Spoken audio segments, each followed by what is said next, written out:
நமஸ்காரம். இன்று மாட்டுப்பொங்கல். அனைத்து ஜீவராசிகளுக்குமான பண்டிகை தான் இன்னைக்கு.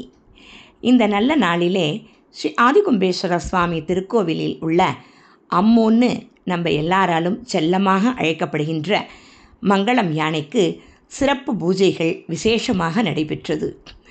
கும்பகோணத்தின் இளவரசியும் உலக புகழ்பெற்ற நம் மங்களம் யானையை மிகச்சிறப்பாக பராமரித்து வரும் திரு அசோக் அவர்களுக்கு யானையுடன் அவர் மகிழ்ந்ததோடு மட்டுமல்லாமல் நம்மையும் மகிழ்வித்த இனிய தருணங்களை புகைப்படமாக்கி ஸ்ரீ மங்களலலிதா மண்டலியரின் சார்பிலே அவருக்கு வழங்கி மகிழ்ந்தோம்.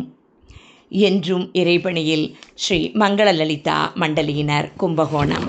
மகாராணி இளவரசி எல்லாம் இவதான். நம்ம மங்களாம்பா மகாராணின்னா இவ இளவரசி. இவனுக்கு நாங்க ரொம்ப நாளா ஆசைப்பட்டு இருந்தோம், ஏதாவது இருக்கணும் அப்படின்னு. அசோக் சொல்லவே முடியாது, எல்லாம் பாத்துக்கிறாரு அப்படிங்கிறது நம்ம எல்லாருக்குமே தெரிஞ்ச ஒரு விஷயம்தான். இன்னைக்கு எங்க மண்டலியின் சார்பாக ஒரு சின்ன அன்பளிப்பு தான். ஆனா இதை நாங்க எல்லாருமே ரொம்ப சந்தோஷமா இந்த மங்களத்துக்காக அவருடைய ஆஸ்தானம் அசோக்குன்னா மங்களம் அவற்றை இந்த பரிசை கொடுக்கிறோம்.